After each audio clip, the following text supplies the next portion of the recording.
ኢየሱስ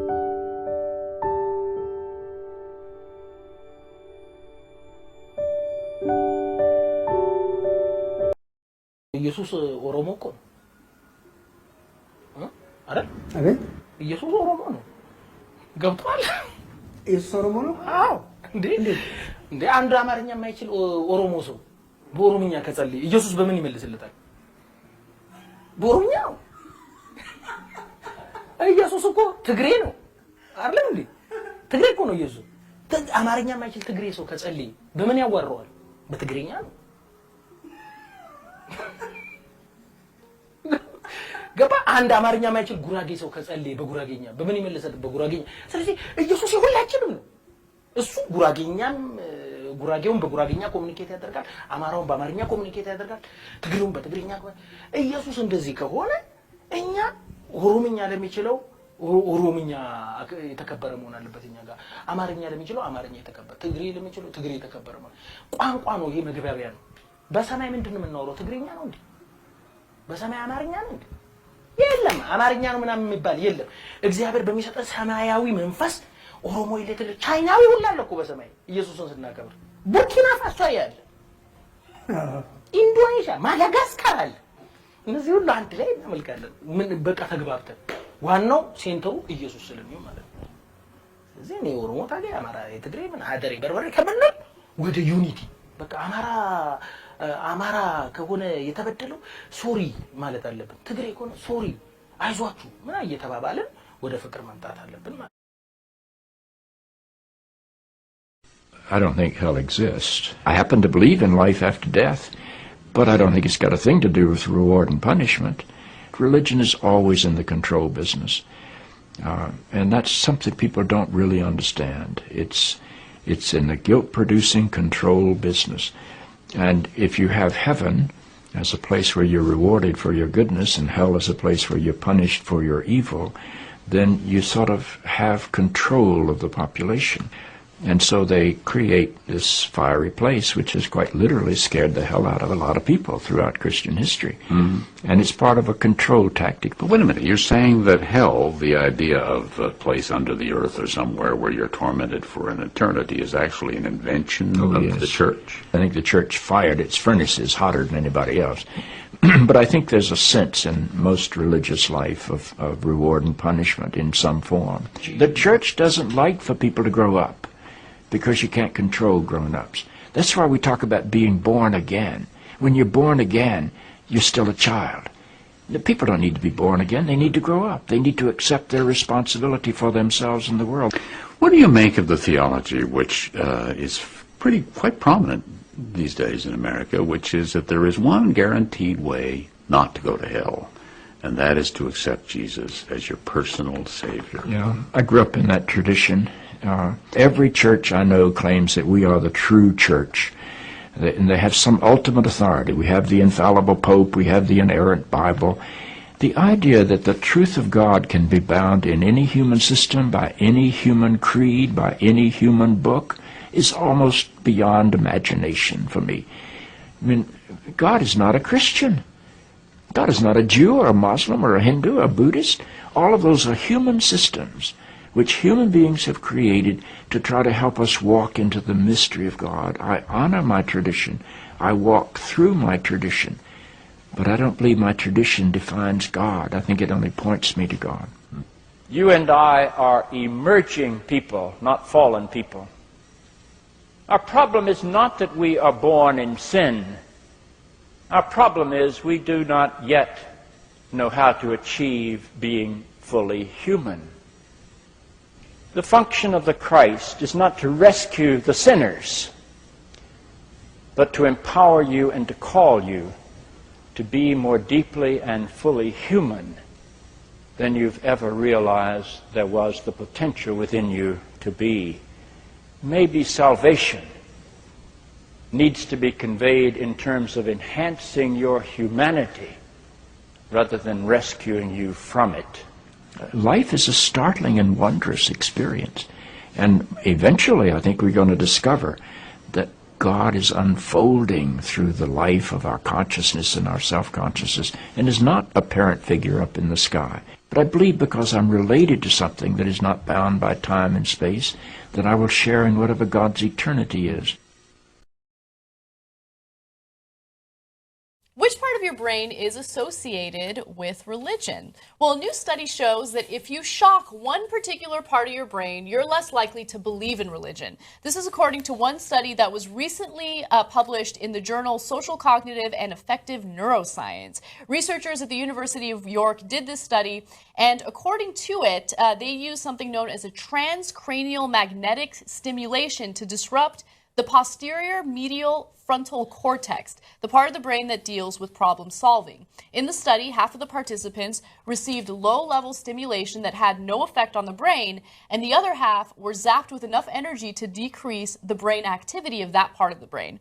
Now, they were told to think about death and asked about their feelings on religion and also immigrants. They're like, let's also ask them about immigrants. Throw that in there. Now, the reason why they went to that part of the brain is because that portion of the brain is known for problem solving. And they realized that, hey, ideology might also have something to do with it. So let's see if we can do something about, shocking the brain and then convincing them to no longer believe in religion. And here's what happened. We found that when we experimentally turned down the posterior medial frontal cortex, people were less inclined to reach for comforting religious ideas despite having been reminded of death.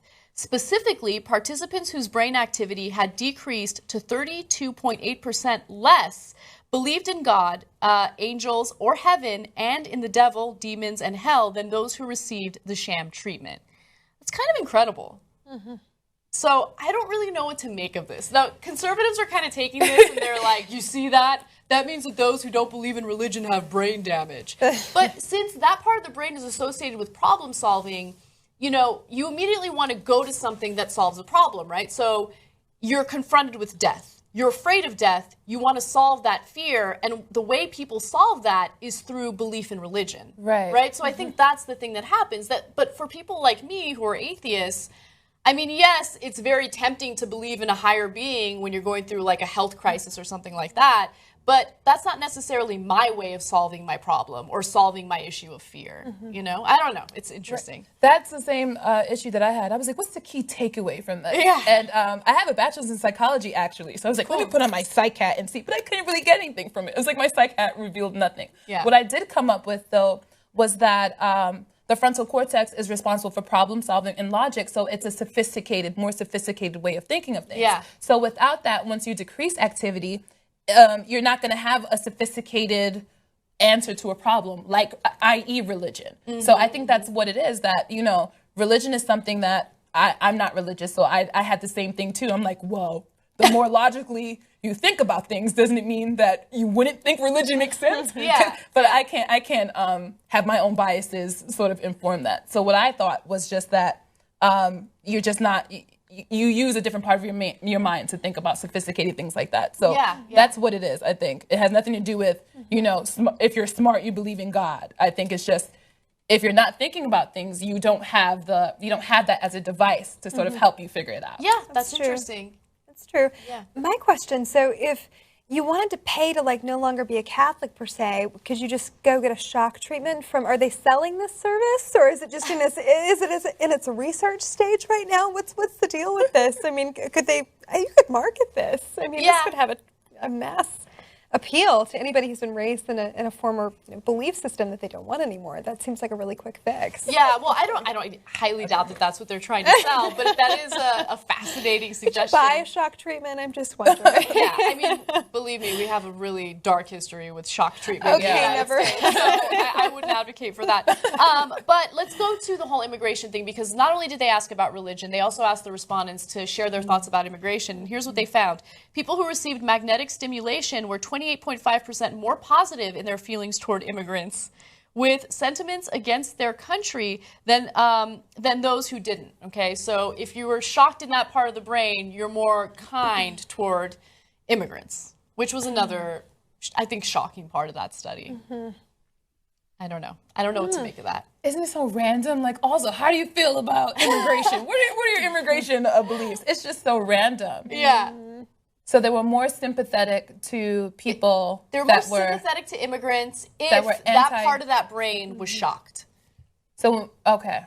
So again, it does go to the conservative argument that if you're in favor of immigration or sympathetic toward immigrants, you have brain damage, right? Which I hate the way that it's being spun like that. Is that the spin? Because People spin everything. right? Yeah. Because what I got from that is if you take away people's problem solving and logic, because I think that those are sometimes informed by preconceived notions. Like sometimes you think if you're listening to an immigrant tell their story, and what I read in the article was immigrants talking about criticizing the United States. Yeah. So if the part of your brain is working, then you're like, how dare you talk about the United States? What about your country? Maybe you're piecing that together. But when the activity is decreased and you're just a regular person not thinking, and someone is like, the country is bad because, I can't do this, I can't provide health care, then you're like, you do have a point. Yeah, and you don't have to think about all those other things. So, I'm not a neuroscientist, and I didn't study psychology, so maybe you can answer this question for me. But is that part of the brain also associated with preconceived notions? Because if it is, then that totally makes sense, and that makes me feel a lot better about this study. Well, I don't think that it's about preconceived notions so much as it is about problem solving and logic and how we come to solutions. So I think in the regular brain, if you're confronted with a problem, you try to figure out, what do you know about this? What do I know about immigrants? What do I know about the way that the United States treats people? Yeah. And then you think about how you feel about that, and then you come to a conclusion.